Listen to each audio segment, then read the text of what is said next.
America की कृषि निर्यात नीति पर बात करते हुए हमें समझना होगा कि यह सिर्फ व्यापार का मामला नहीं है, बल्कि यह वैश्विक अर्थव्यवस्था और रोजगार के मुद्दों से भी जुड़ा है।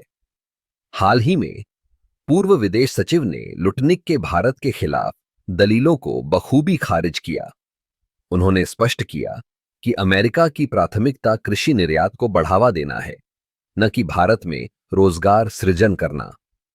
जब हम अमेरिका की कृषि नीति को देखते हैं, तो यह साफ है कि उनका ध्यान अपने किसानों को लाभ पहुंचाने पर है।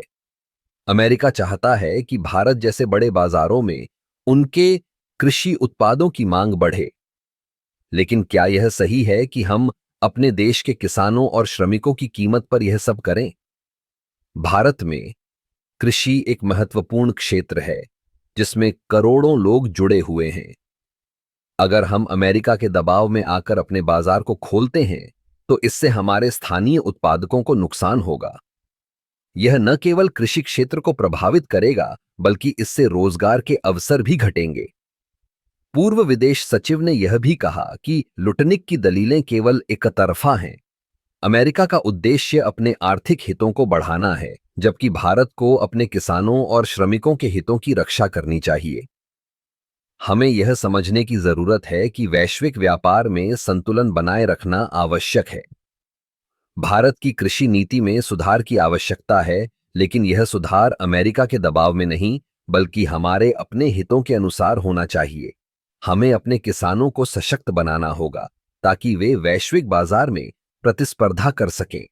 इस संदर्भ में हमें यह भी ध्यान रखना चाहिए कि कृषि केवल एक आर्थिक गतिविधि नहीं है, बल्कि यह हमारे समाज और संस्कृति का अभिन्न हिस्सा है।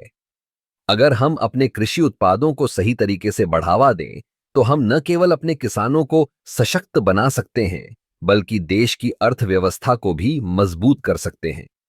अंत में यह स्पष्ट है कि अमेरिका की कृषि निर्यात नीति का उद्देश्य केवल अपने लाभ को बढ़ाना है। हमें अपनी नीति को इस तरह से तैयार करना होगा कि यह हमारे किसानों और श्रमिकों के हितों की रक्षा करे। हमें एक ऐसा संतुलन बनाना होगा जहां हम वैश्विक व्यापार में भागीदारी करें, लेकिन अपने देश के हितों को भी प्राथमिकता दें।